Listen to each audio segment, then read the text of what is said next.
Hello movie lovers and welcome to The Real Movie Buff, where you can join me as I watch a movie and give a commentary on the film. Scene by scene, I'll explain my favorite aspects of it and state a few things I may have done differently. Today, it's a film that is based on one of the greatest books of all time, The Chronicles of Narnia, The Lion, the Witch, and the Wardrobe. For Narnia!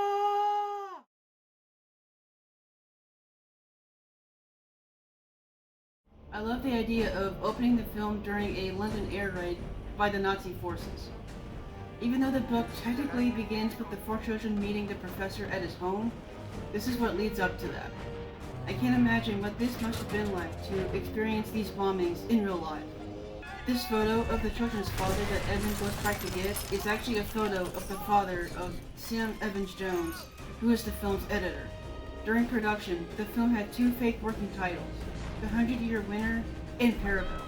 This was Andrew Adamson's first live-action film, having only worked on animated films before, like the Shrek films. And he actually left Shrek the Third so he could make this film. David Fincher, Rob Minkoff, and M. Night Shyamalan were all considered to direct. After each take, Adamson would say, "Check the gate." Because of this, the four child actors came up with a silly dance and song for the moment. Even though this story is the first story that C.S. Lewis wrote in the Narnia series, The Magician's Nephew actually comes first chronologically.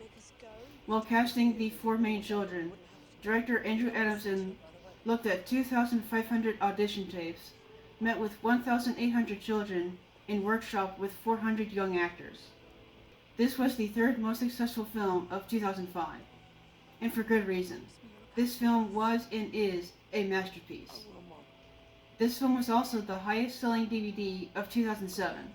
The film's poster was designed by poster artist John Elvin, whose favorite book is The Lion, the Witch, and the Wardrobe. Young Georgie Henley, who plays Lucy, was just 9 years old when she was cast. The young actor that plays the soldier there is Jackson Hall, the runner-up for the role of Peter Pevensey.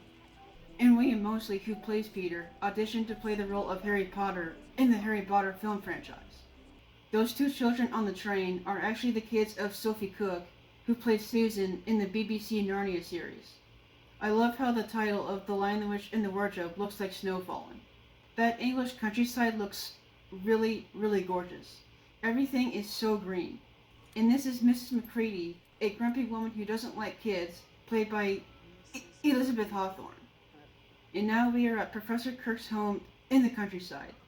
The voice on the radio there is actually co-producer Douglas Gresham, who is the stepson of C.S. Lewis, who was the author of the book. I think the four actors chosen for the lead roles did a good job of capturing the personality and spirit of each of their characters. The only thing that bothers me is that Georgie Henley, who plays Lucy, doesn't have golden hair like her character in the book. Gosh, that book is huge. I love how William Moseley delivers this line. Unlike the book, where the kids are exploring the house and Lucy decides to climb into the wardrobe and finds Narnia, in the film, she finds Narnia first while playing a simple game of hide and seek.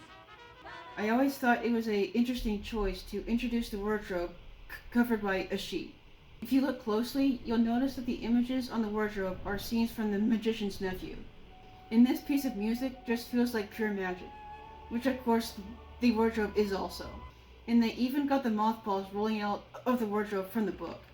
That is attention to detail. I love that Henley wasn't allowed to see the Winter Narnia set until it was time for her to film this scene. They did that so her reaction to seeing it for the first time would be completely genuine.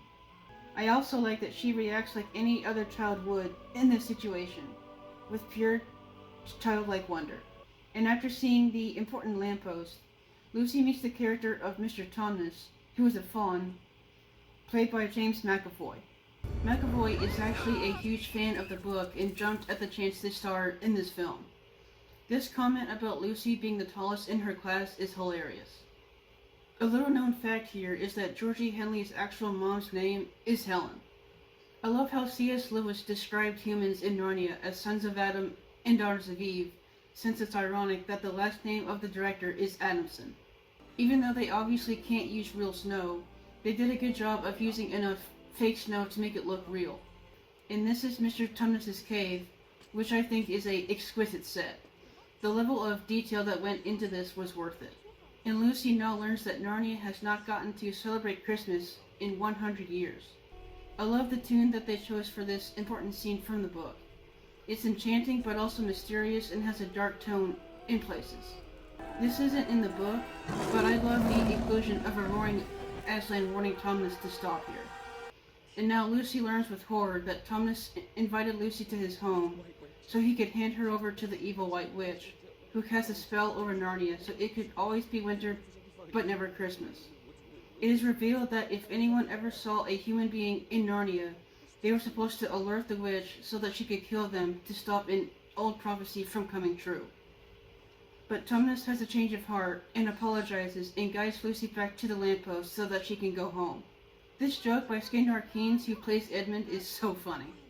They really did pick the perfect boy to play Edmund. And here begins the confusion of what actually happened to Lucy.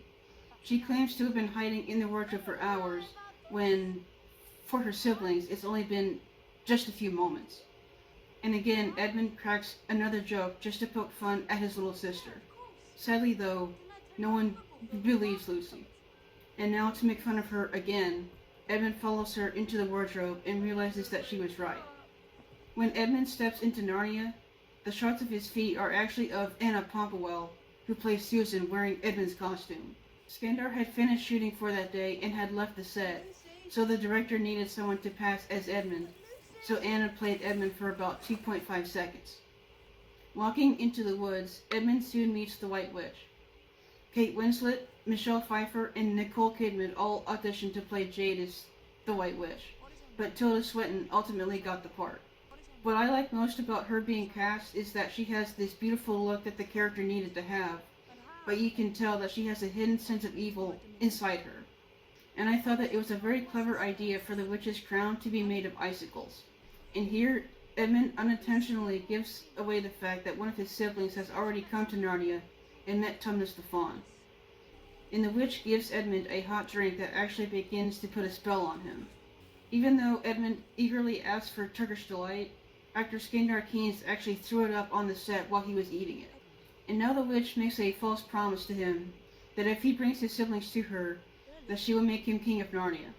And I like how C.S. Lewis gives us just a hint of the witch's true personality when she briefly yells.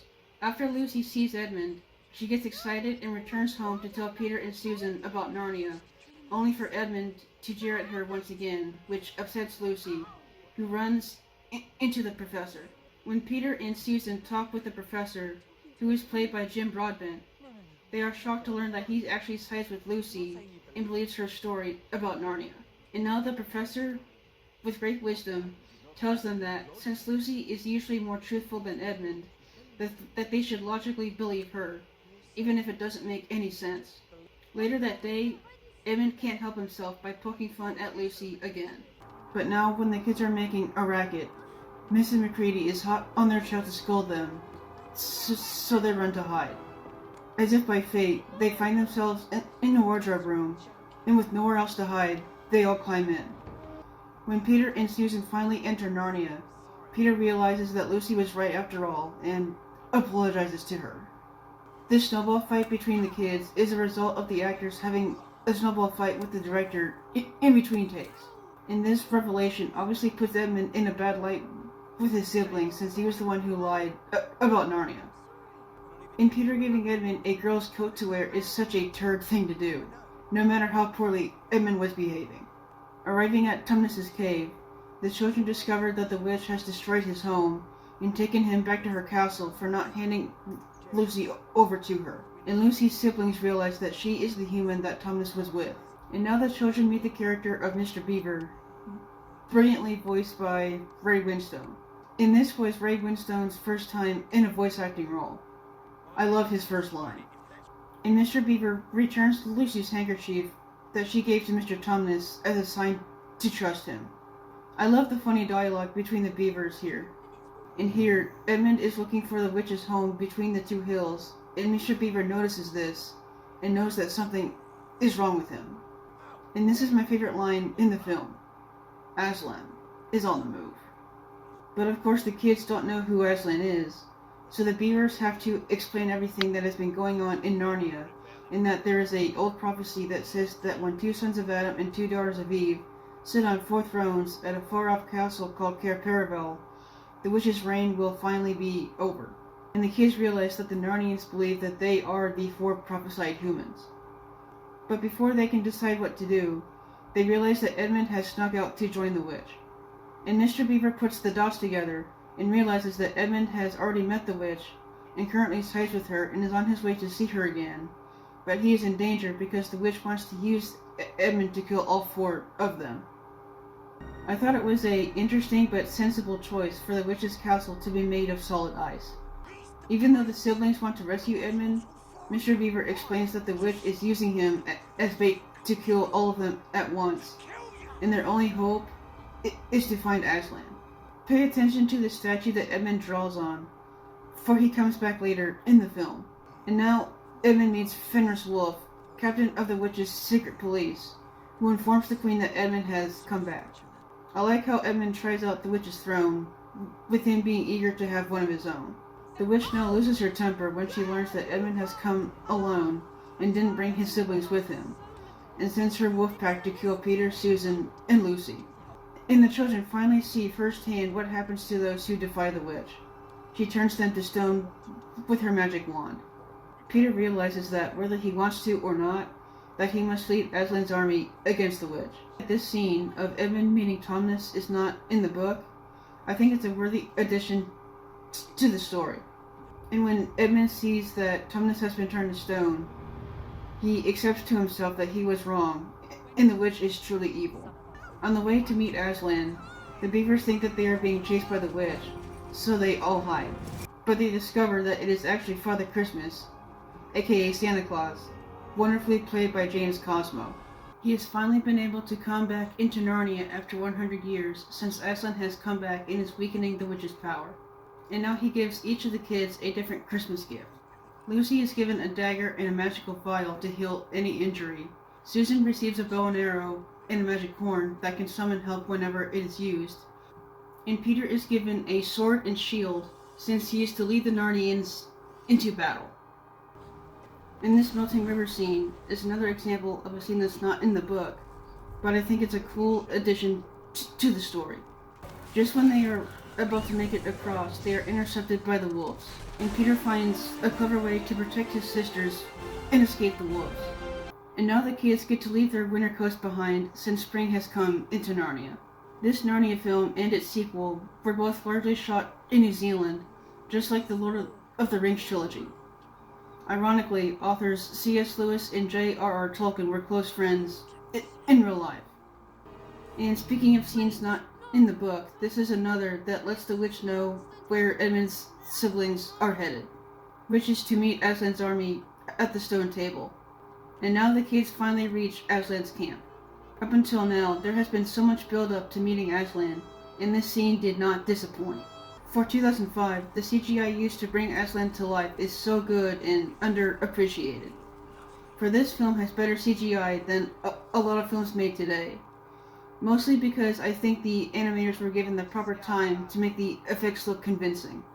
And I love that Peter does here what he does in the book, which is drawing his sword in a salute and says that they have come to see Aslan. This moment when Aslan is introduced is so well done and is movie magic at its best. For Liam Neeson, who is the voice of Aslan, this movie was the second highest grossing film of his career, behind Star Wars Episode 1, The Phantom Menace. Brian Cox was originally meant to voice Aslan, but it was Neeson who ultimately got the role. In the French and Italian versions, Aslan's voice is dubbed by the famous actor Omar Sharif. And this is one of my favorite scenes from the book, where Aslan privately shows Peter Cair, the castle where he will one day sit as High King of Narnia. As Peter is having trouble believing in himself, he hears Susan's horn and rushes off to help her. And this is Peter's first battle, where he has to come face to face again with Fenris Wolf one last time. But this time, Fenris is killed. For his bravery, Peter is knighted by Aslan. During the night, a small band of Aslan's forces rush into the witch's camp and rescue Edmund. It is a little odd to me that the film cuts out the scene where Edmund is almost killed by the White Witch. Now this little part I always liked from the book, where Edmund has a private conversation with Aslan. I like how it's never revealed what Aslan said to him, and now Edmund is reunited with his siblings, who forgive him for his betrayal. I always thought this bullseye knife throw by Lucy was funny while Susan practices with her bow. But the fun is short-lived, as the witch has come to meet with Aslan to talk about Edmund. For she argues that all traitors belong to her, and that Edmund must die on the stone table. After talking it over, the witch accepts a private deal with Aslan, and renounces her claim on Edmund's life. I love the word that Aslan gives here, which scares the witch off. After Aslan's army has moved their camp away from the stone table, late into the night, the girls join Aslan for a walk, unaware of what he is doing up so late. But they soon find out that he has agreed to sacrifice himself and die in Edmund's place. Making his way back to the stone table, the witch's army is waiting for him. As Susan and Lucy look on in horror, Aslan allows himself to be shaved and muzzled by the witch's goons and laid onto the stone table. Then, in a horrifying moment, the witch kills Aslan and her army leaves. This scene, of course, refers to Jesus being killed on a cross for everyone's sins, and Aslan is supposed to represent Christ in this story. But as fans as the story know, just like Jesus did, Aslan comes back to life later on. But now with Aslan gone, Peter doubts himself more than ever before that he can lead his army. Now is a good time to give a shout out to Isis Mazenden, the film's costume designer. The costumes for this film are so ahead of their time and well made. They just don't make movies like they used to. I love the idea that the witch's chariot is being pulled by 2 polar bears. And here is Peter's war cry that has gone down in movie history, and he now leads the charge against the witch's army. I love how the film goes silent here during the charge. Back at the stone table, Susan and Lucy are reunited with Aslan after he comes back to life, for he knew something that the witch did not. That when someone who has committed no treachery is killed in a traitor's stead, death itself would turn backwards. The golden fur that the witch is now wearing, that fur is actually the mane that her army cut off of Aslan before she killed him. And now things are getting dire for Peter's army, and the tide is starting to turn the witch's way. Going back to the witch's castle, Aslan brings back everyone who was turned to stone, including Mr. Thomas, who Lucy is overjoyed to be finally reunited with. Back on the battlefield, with Peter in trouble, Edmund makes a bold move by destroying the witch's wand, but is wounded in the process. To avenge his brother, Peter takes his stand against the witch in a duel for the ages. This fight is so good. And now Aslan is back and has brought some much needed reinforcements. Just as the witch has the upper hand on Peter, Aslan comes to the rescue and kills the witch once and for all. I love the look of surprise and frozen terror on the witch's face. I always laughed at this dwarf bit here. After Lucy heals Edmund, they go to Cair Paravel to be crowned kings and queens of Narnia. This Cair Paravel set is insane. Above each of the kids' thrones is the special gift that they were given by Father Christmas, except Edmund, who has his sword breaking the witch's wand. I think that it was a very cute idea that Mr. and Mrs. Beaver and Mr. Thomas, 3 of the children's closest Narnian friends, are the ones that get to crown them. This musical theme here genuinely sounds epic and noble, and there is the animal that Edmund had drawn spectacles on earlier in the film that Aslan has now brought back to life. As I understand it, there was a celebration/dancing scene at the castle that was cut from the final cut of the film, which is kind of devastating to me. Now the story cuts ahead 15 years, and we see adult versions of the children who have now reigned as beloved kings and queens for over a decade. They are hunting a white stag in the forest, and come upon the lamppost which they saw when they first entered Narnia. The actress that plays the older version of Queen Lucy is actually Georgie Henley's older sister Rachel.